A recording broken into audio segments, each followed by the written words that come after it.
네, 개장 전에 꼭 필요한 정보를 모아보는 토마토 모닝 빅데이터 시간입니다. 7월의 마지막 거래일은 나쁘지 않은 분위기로 마쳤습니다. 양시장 모두 빨간불을 켜냈고요.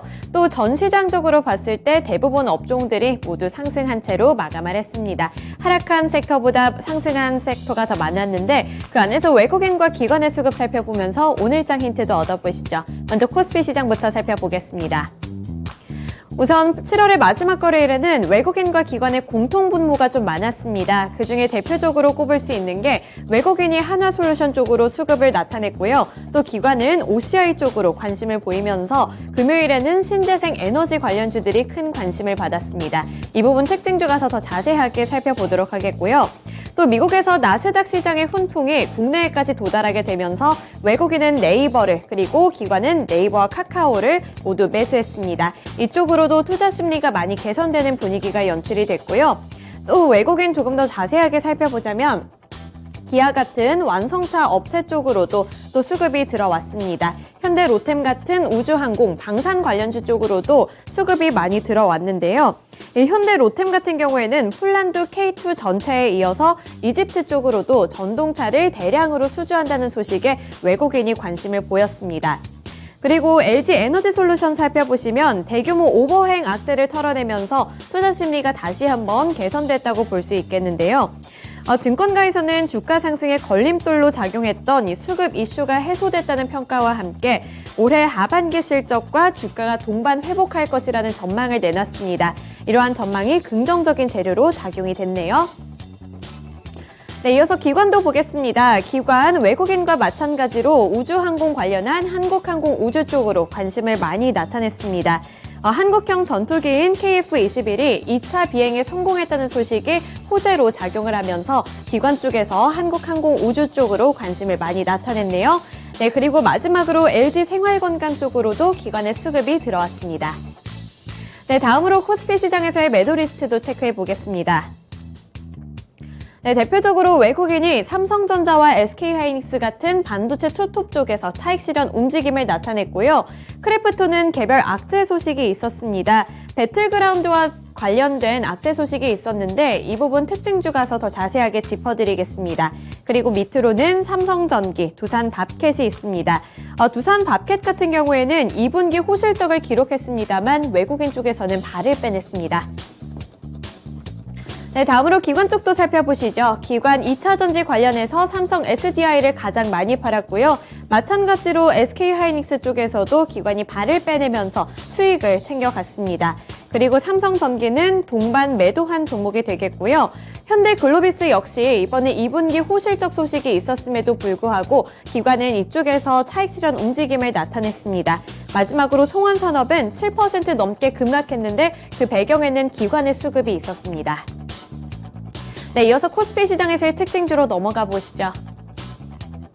네, 우선 한화솔루션과 OCI입니다. 이렇게 태양광 관련주들이 금요일장에서는 큰 관심을 받았는데 이유는 미국에 있었습니다.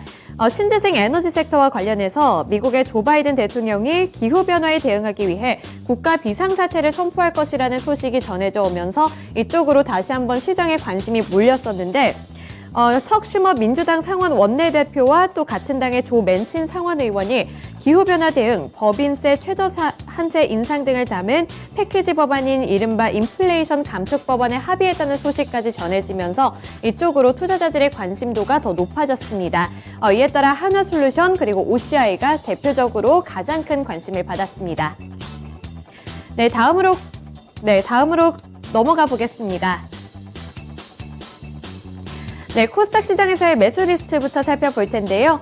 휴마시스입니다. 휴마시스 외국인이 가장 많이 매수한 종목인데 코로나19 확산세는 어느 정도 줄어들었지만 계속해서 원숭이 두창 관련주들이 관심을 받고 있습니다. 원숭이 두창 이슈가 지속되면서 휴마시스로 외국인의 수급이 들어왔고요. 마찬가지로 삼강 M&T 그리고 동국 SNC 같은 신재생 에너지 관련주들이 코스닥 시장에서도 관심을 받았습니다. 그리고 밑으로는 펄어비스, 에코프로비엠이 있네요. 네, 기관도 보겠습니다. 기관 2차 전지 소재 쪽에서 에코프로 BM 그리고 LNF 가장 많이 담았습니다. 엔터주 쪽에서는 SM이 큰 관심을 받았는데 이번에 NCT 그리고 에스파와 관련돼서 실적 기대감을 받는다는 평가에 함께 매수 리스트에 이름을 올렸고요. 또 코스닥 상장 이후에 첫 거래일에는 좀 지지부진한 흐름을 나타냈지만 코스닥 상장 이틀째부터는 상승세를 나타낸 성일하이텍 기관의 관심을 받았습니다. 마지막으로 루트로닉이 있습니다. 네, 코스닥 시장에서의 매도 리스트 체크해 보겠습니다. 외국인과 기관이 모두 바이오 플러스를 팔았는데 외국인은 가장 많이 팔았습니다. 그 밑으로 보시면 심텍, 앞타바이오, 첨보, 대주전자재료가 있는데 이렇게 2차 전지 관련한 종목들도 외국인이 대량으로 매도하는 모습이 나타났고요.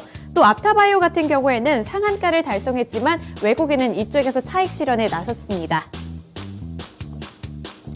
네, 이어서 기관도 보겠습니다. 기관 ICH를 팔았습니다. 이 ICH 같은 경우 상장 첫날부터 급락세를 연출했는데요. 11% 넘게 하락했습니다. 장 초반에는 빨간불을 켜내면서 상승세를 연출했는데 그 이후에 급격하게 탄력이 둔화되기 시작했고요. 기관 쪽에서도 발을 많이 빼냈습니다. 그리고 수소 관련해서 관심받았던 범한퓨얼셀도 기관의 매도 리스트에 올랐고요. 밑으로 바이오 플러스, 세림 BNG, 오스템 임플란트가 있습니다. 코스닥 시장에서의 특징주로 넘어가 보겠습니다. 앞타바이오인데요. 당뇨병성 신증 신약 후보 물질 임상 이상 결과에 상한가를 달성했습니다. 수익 실현에 나선 주체도 있었지만 대체적으로 주가의 흐름은 견조했는데요. 이날 앞타바이오에 따르면 당뇨병성 신증 신약 후보 물질인 아이수지낙시브가 글로벌 임상 이상 시험 결과에 유효성과 안정성을 모두 확인했다는 소식을 전해왔습니다. 이런 소식이 긍정적인 재료로 작용하면서 상한가 달성한 채로 마쳤고요. 앞타바이오 시장에 큰 관심을 받았습니다. 네, 마지막으로 오늘 주요 일정도 살펴보시죠. 먼저 첫 번째로 국내에서는 수산 인더스트리가 신규 상장할 예정입니다. 눈여겨보셨던 분들 오늘 조금 더 꼼꼼하게 체크해 보셔야 될 것 같고요. 미국에서는 현지 시간 기준으로 7월에 ISM 제조업 지수가 발표되는 날입니다. 그리고 실적 발표가 계속해서 이어지고 있는 가운데 대표적으로 펜오션 그리고 FNF의 실적이 발표되는 날이니까요. 이러한 부분들 잘 체크해 보시면서 오늘도 성공 투자하시기를 기원하겠습니다. 지금까지 토마토 모닝 빅데이터 시간이었습니다.